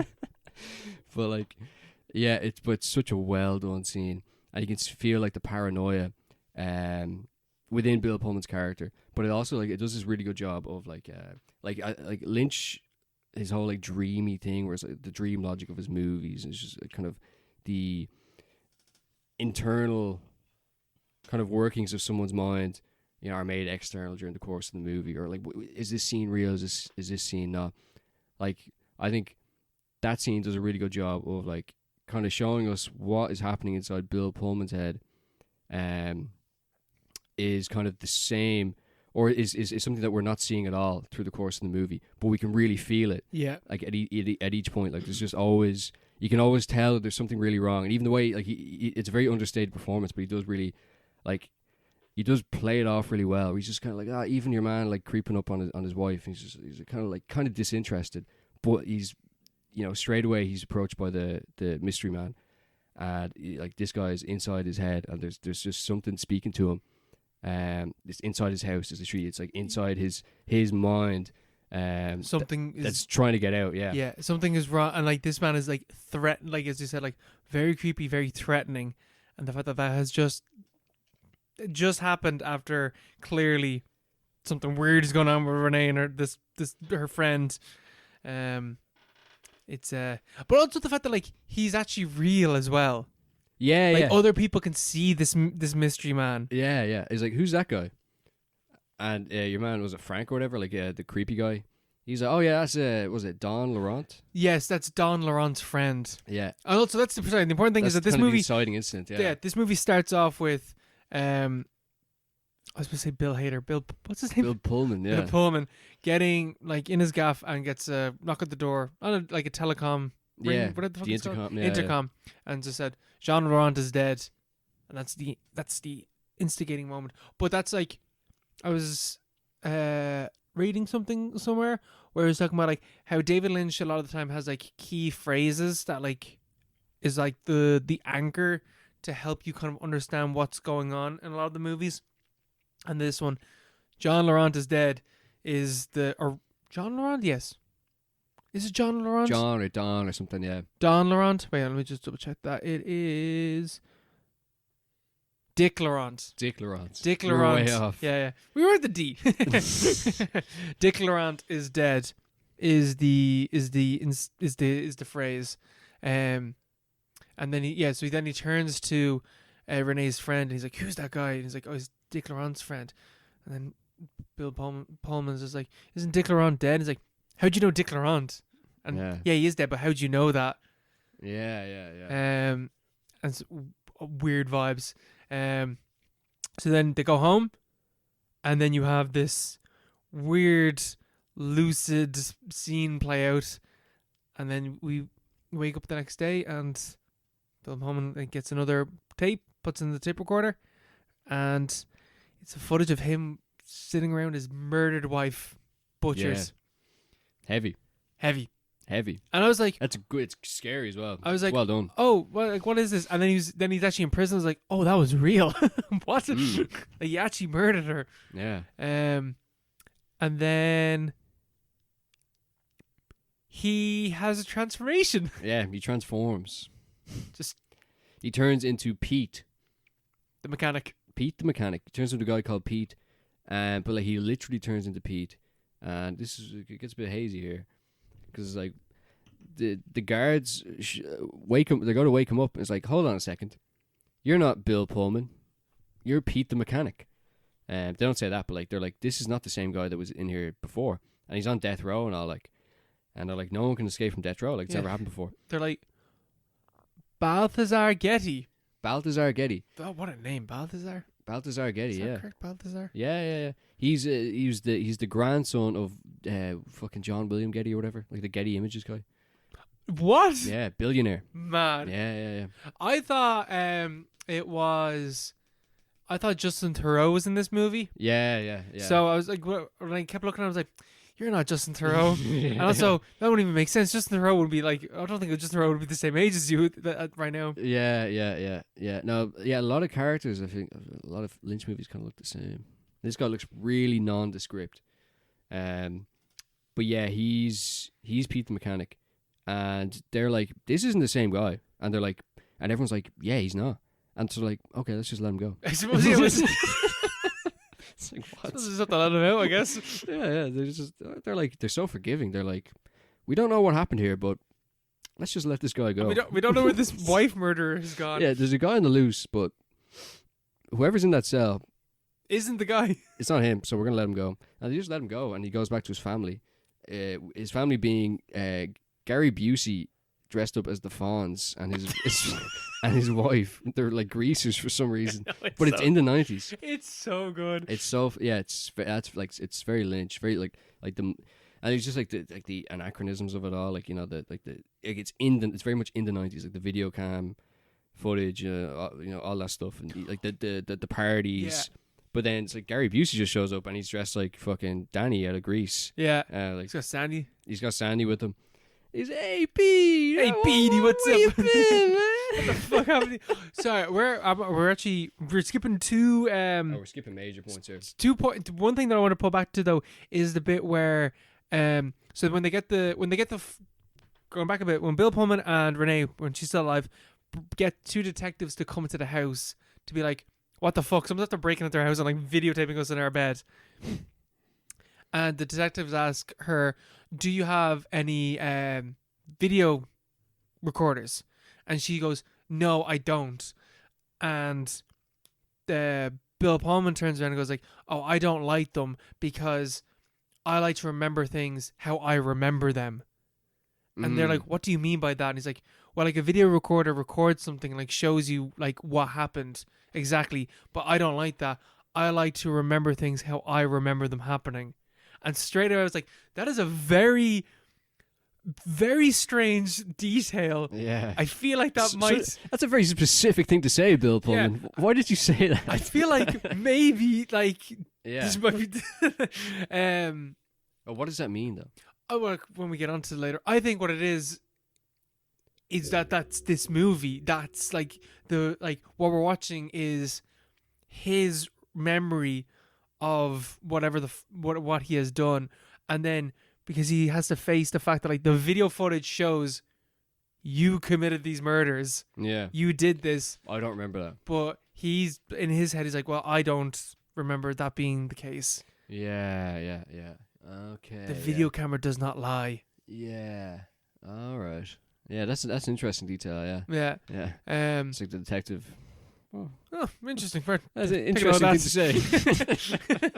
That's what convicted him in the end. Yeah. And then the second thing is like another strange line that the two guards are talking about. Like when Bill Pullman's like going kind of mental in his jail cell before he transforms, the prison guard sits down and he's like, oh man, that the wife killer is really going nuts in there. And the other prison guard goes, oh, which one? And the two of them laugh. And I was like, it's true, because I knew that this film had like doppelgangers and stuff like that going on. So I was like, I don't think that they're talking about different prisoners in their cells have all been wife murderers. They're specifically talking about Bill Pullman. Which Bill Pullman is the wife killer? Which is another. There's loads of like interesting lines in David Lynch movies like that. Was like, what the fuck does that mean? What did you mean by that? Is he in limbo or something then? Yeah, I don't know. Yeah. Yeah. So anyway, Pete the mechanic anyway is working away, and Mr. Getty, or no, not Mr. Getty. Sorry, what's his name? Mr. Eddie. Mr. Eddie pulls up, and it's just a fucking 70s gangster that's in this movie as well. Yeah, it's your man from Independence Day. What's the general? What's that actor's name? Oh, fucking hell, I don't remember. He's so good. Loggia, something Loggia, John Loggia or something. Yes, Robert Loggia. He's great. He's great in everything, but he plays the same character in every movie. But like, he's great at doing it. What's the line in Independence Day?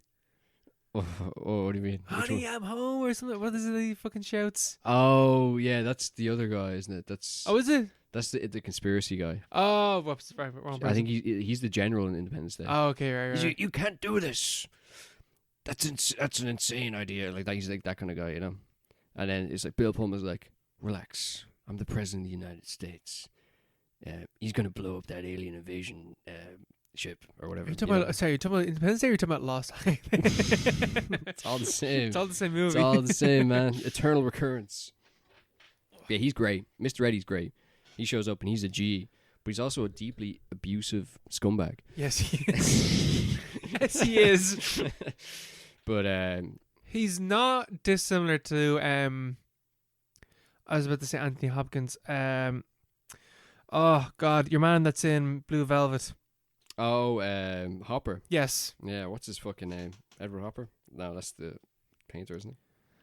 Dennis Hopper. Dennis. Yeah. Yeah, he's not dissimilar to Dennis. Well, not as awful as Dennis Hopper is in that movie, but still pretty bad. Well, he's pretty bad. He's yeah. pretty bad. Well, the whole stuff at the end is like he's pretty bad. Yeah.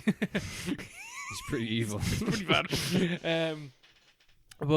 Yeah, so then they go off on a drive, and it has my favorite scene in the entire movie. This movie has, like, obviously the most horrifying scene, which is the I'm in your house scene, but it also has one of the weirdly most funny scenes in any Lynch movie, which is Mr. Eddie going ballistic at someone trying to tailgate him. Yeah. It's also about road safety. It is. Lost Highway.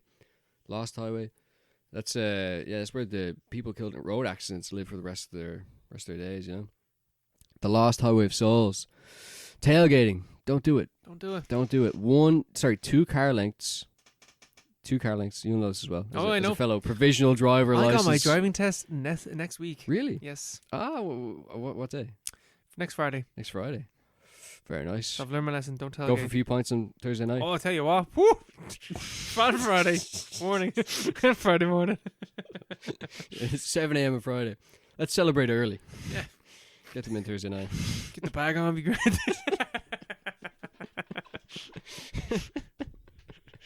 Yeah, I don't know. Yeah, well, that's great. Happy days. Anyway, You too could be on the Lost Highway. I could be tailgating soon.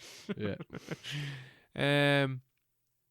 Yeah. So then other shenanigans kind of happen, but the main important thing though is that Mr. Eddie rocks up with a woman who suspiciously looks pretty similar to Renee.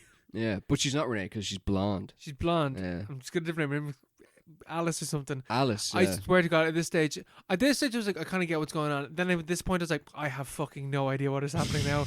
This is the point where I've completely lost as to what is happening. Yeah. It was deeply confusing, I have to say. But on the whole, I feel like I understand this movie a bit more than Mulholland Drive. Oh, I completely disagree. Okay, well, we'll talk about that at the end. Yeah. But yeah, Alice, she's a seductress. She's like, Pete is like, wow. Anyway, Pete gets more. There's this line in the movie. He gets more pussy than a fucking toilet seat. Great fucking line. Great line. He's constantly at it.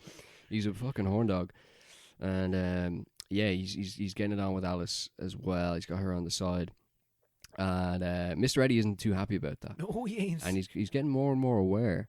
And he's caught the same fever that old Bill Pullman caught as well, where he's kind of onto something, and it's awakening the mystery man inside of him.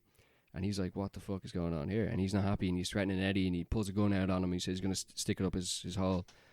And it all gets very hairy. And yeah, it kind of escalates as it gets towards the end. Jump in if I'm missing anything here.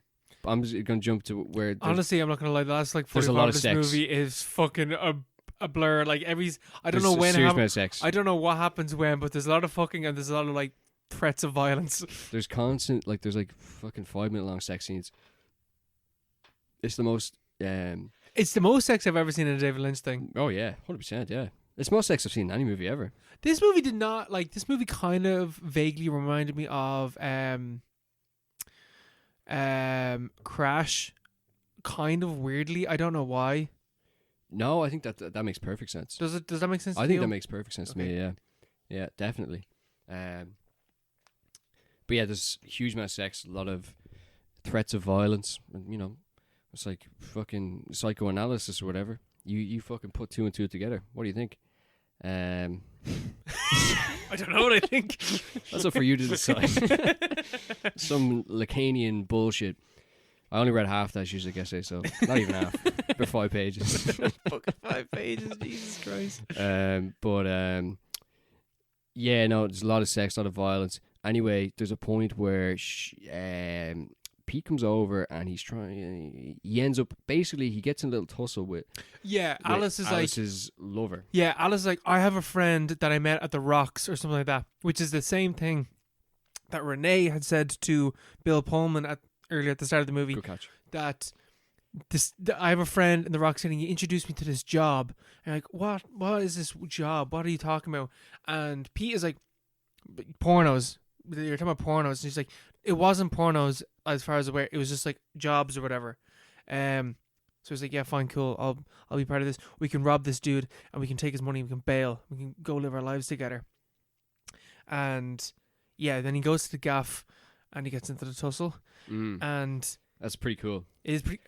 I fucking the shot of his head. Oh man, it was gnarly. They get into a little tussle, and whoever this guy is goes flying over Pete, and flies direct. It's not shown as it happens, but he flies directly into the corner of like a glass like coffee table, and it just completely like literally domes him, and it pans around after a few seconds, and you can see like the edges of the table are like back towards his temple. His like entire head has just been like caved Split. in.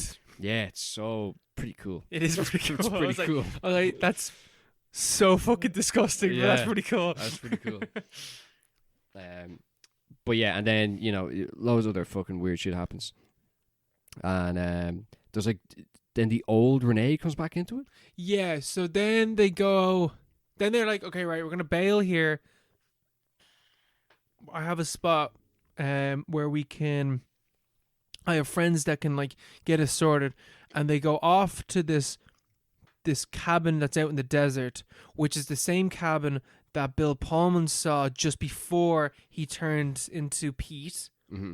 And so Pete and Alice start fucking in the middle of the desert, and he keeps repeatedly saying to her, "I want you, I want you, I want you, I want you." And at the last moment, Alice flips him over on top and says, "You'll never have me." And then she gets up, she walks into the cabin, and Pete stands up, and he's now back to being Bill Pullman again. And so I don't understand how this happens, but he gets into a car. I think the Mystery Man might show up here at some point. The Mystery Man shows up, and he's like, he's in the car. Yeah. And he's got his camcorder and all, and he's like filming stuff. Yes. Unless maybe I'm confusing it with the scene slightly after, but like, then he reappears and he's like at the door of the cabin, and he's like, I'm in here, and he walks into the cabin, and then Bill Pullman goes into the cabin, and then he's at a hotel, the Lost Highway Hotel. Yeah. And he walks into a room where Mr. Eddie, who at this point it's now revealed is Dick Laurent, is fucking Renee. Not Alice, Renee. And then he kills Mr. Eddie / Dick Laurent in the middle of the desert with the Mystery Man. With Mystery Man, yeah. And then he gets into his car, drives back to the house at the start, rings the intercom, and talks into the intercom and says, "Dick Laurent is dead." And he drives off. And then he drives off, and he's chased by the cops, and he has this weird freak out. Now that we've recited this entire movie, I actually do understand what is going on in this movie. This movie makes so much sense now, and that's what like I feel like I understand it way more than Mulholland Drive, or at least I think it's way more straightforward. It's not straightforward at all, but it's like it does make a kind of like a circular sense. There is a bit of a shape to it, I think. Well, once it loops back around, I was like, oh, I'm kind of understanding what's happening here. Yeah, and like even the confusion between Dick Laurent, Mr. Eddie, and Renee versus Alice is completed at that point in the movie when Bill Pullman walks in, or like is sees it or whatever. Like that's a nice little. It's not even a breadcrumb. It's like it's just okay. That's the confusion here. Mm-hmm. It's some kind of circular occurrence, or it's in his head, or like whatever. It's some kind of Buddhist thing or whatever. Mm-hmm. But okay, I can kind of understand the general shape of the movie. Whereas in Mulholland Drive, it's way more kind of weird corners and weird like kind of side quests and stuff. It's like, I was like, what the hell happened? What was that about? But I think you made a good point about the it reminds you of Crash. I think that's a very good point. I think that's a because I think the whole thing I think the Mystery Man is central to it. Yes, but he's barely in the movie. He's barely in the movie, he's but he makes a lot of impact. Scariest part of the movie. But it's only when you now are. I don't know if you said this before the podcast or during it. You said something about when the Mystery Man is appearing, and that it's now making more sense to me as to what he is. That he's like, he's like male anger. Yeah, he's like a satanic figure. I saw that one review, or not a review, it was like a summary of reviews. That this guy is clearly the devil, and it's like, yeah, he's the devil, in like the most like generic sense. Like he's not literally the devil. He's just the evil that's inside Dick Laurent and Bill Pullman and Pete the mechanic and all men is basically. But that's kind of like David Lynch's whole thing. It's always about women. It's always about vulnerable women being exploited or being like kind of objectified by kind of men who are possessed by some kind of evil. It seems. Mm-hmm. And I'm like looking at Twin Peaks. I'm like, yeah, he does do that a lot. yeah. But I think it's like the Mystery Man he's really cool to begin with. It's really cool, kind of scary character. But he's barely in the movie, and even then he says some ridiculous stuff, and it's like, it's like it would have been a bit scary if maybe he wasn't here or didn't do that or whatever. But it's like it's his appearance maybe that's more significant. Yeah, like it's always very tactical when he shows up in the movie, and it just so happens to kind of follow Bill Pullman's character. But really, the movie is about Renee and Alice, or whatever combined character that they might be. Because it's at each point it's about Bill Pullman being jealous of Renee, getting her bit with someone else or whatever, or even potentially getting, going off with someone else. Or in a past life having been with someone else as well. Yeah, the fact that Pete the mechanic can't have her, and even Dick Laurent, that's kind of like this, kind of like the Ouroboros kind of thing, like the snake eating his tail, where it's just these three men who are like basically kind of the same, or like maybe three different people possessed by the same, demon or whatever.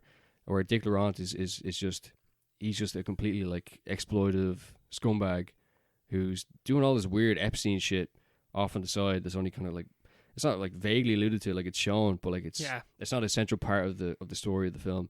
But he's evil as well, and he's possessed by something, and you don't feel bad when he gets. It's like he completely deserves that. Mm-hmm. Like he's the scumbag.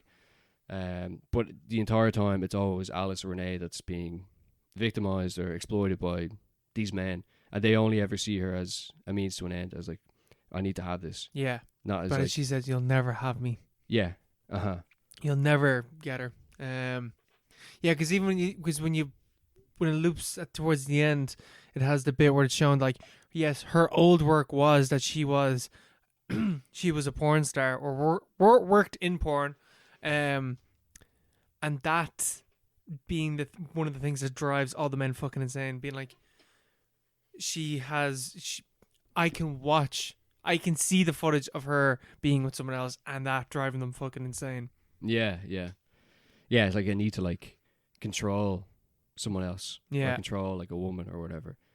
I don't know how does the highway imagery, Don't know. it's just more about like evil. It's more like, the evil of man. The highway to hell. Yeah, but yeah, it's the Mystery Man is patriarchy, man. Yeah. He's literally toxic masculinity, from what I can tell in the movie. It's all about, the evil that possesses men regarding, their relationships with women. And it's a circular thing. And something maybe that, you're constantly reliving, or maybe it's something that just carries on forever. Yeah, it's like a limbo thing. It's like definitely a cycle. It's even like Bill Pullman not being able to face the fact that what he has done, because clearly I like the interpretation that I'm now coming away with after I was talking is, well, he murdered Dick Laurent, and he also murdered his wife for their whatever like relationship or past affair or current affair or whatever the fuck's going on there. The timeline of things might not be exact, but getting a vague understanding of what's going on there, and he murdered the two of them for that, and can't accept the fact that he has done that, so he has to turn himself into a literal other person that imagines himself being a savior to her. Yeah, that's a good point, actually. Yeah, but isn't, because she's not. That's not. He's not that either, though. Yeah. Or he's killing the bad guy, and even if he's the bad guy, he's only killing him for his own reasons. Yeah, it's not about like, it's not as if he has like newfound respect for Alice or Renee or whoever it is. It's more about him satisfying his own injured ego. And he's encouraged by the Mystery Man the entire time. And the Mystery Man puts the bullets in him as well. The Mystery Man is the one that kills Dick Laurent. Yeah. And hands the blade to Bill Pullman so he can defend himself, but it's the Mystery Man that kills him in the end. Yeah. And he has the camera as well. Or he's watching outside. He's watching outside the window. Yeah, he's the one that records things. He's the one that records things that your brain can't.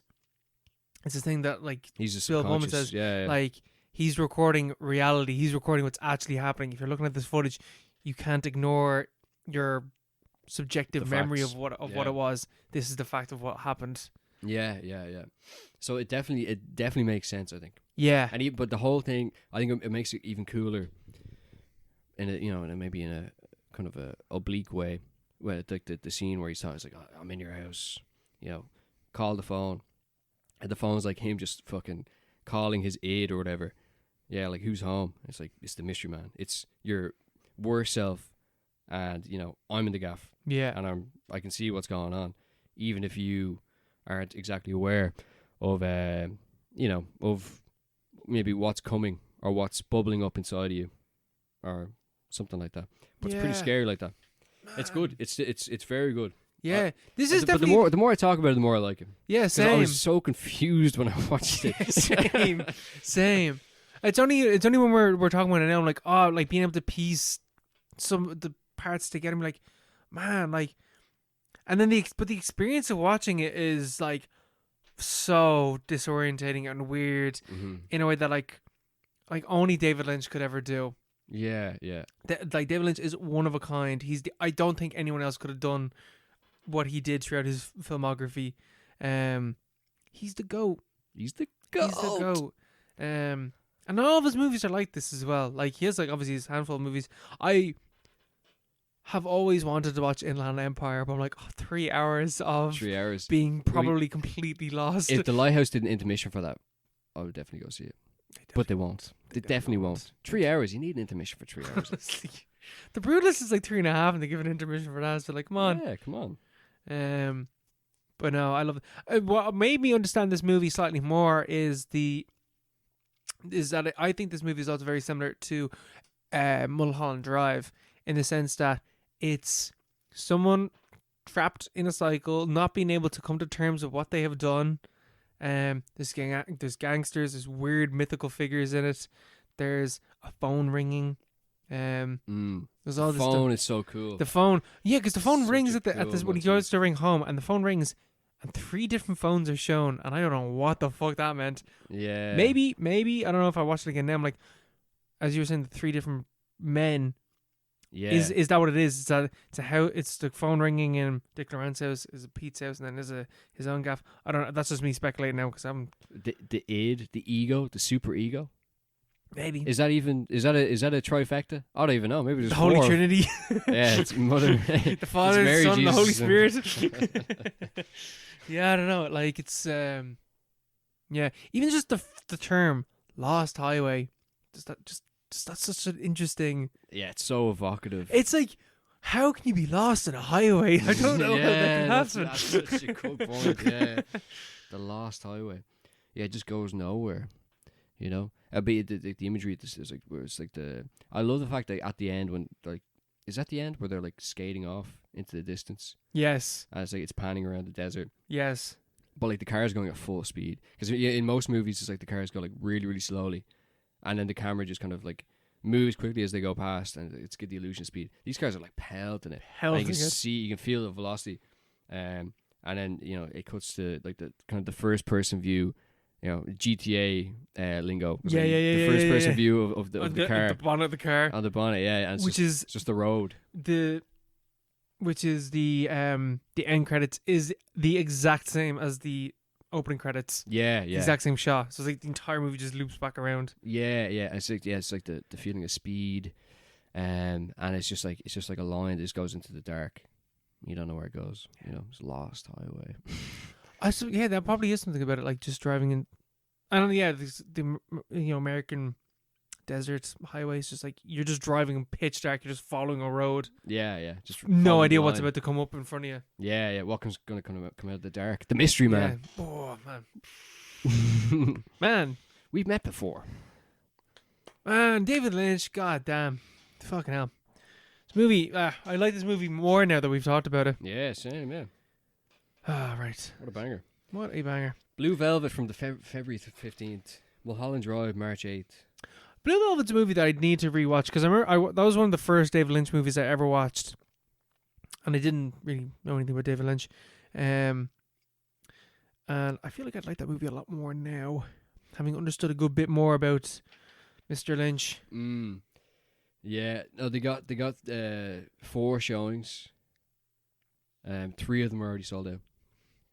That's the problem with all these ones that are going to be selling out. Like, it's got all these fucking losers. These bandwagoners. Have you guys even seen his short stories or whatever, his short movies? Have you guys even seen The Alphabet? Yeah. My favorite work of his was definitely The Alphabet. I love What Did Jack Do as well as a Netflix original. Oh man, God. Right, I need to find. I had a movie. I did have a movie for us to watch, and I can't fucking remember what it was. So I'm gonna have a quick look through here. Might have to hit pause. I remember what it was. Starship Troopers, Paul Verhoeven, 1983. I'm gonna guess 3. Do you want to guess? I'm gonna guess 5. Sorry, no, 87. Sorry, 88. We were way off. 1997.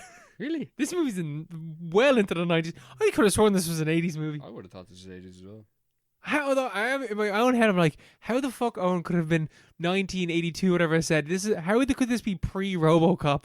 Yeah. Fair play. It's RoboCop. 87. 87. I'm an idiot. I'm a fucking idiot. We were way behind. I did know that Starship Troopers came after RoboCop, but for some reason my brain's like, yeah, 1982. No. Yeah, Starship Troopers. Great movie. Yeah, I watched this movie. Literally, I think that I saw this movie when I was like 12 or 13. Yeah. Have not seen it since. No. I remember like being like, oh man, the action in this movie's sick. I can't remember anything else. Yeah. It's good. It's a great movie. So we shall leave it at that. Cool. Once again, rest in peace, David Lynch. You the GOAT. Rip. And we shall leave it there. All right. Good night. God bless. Bye.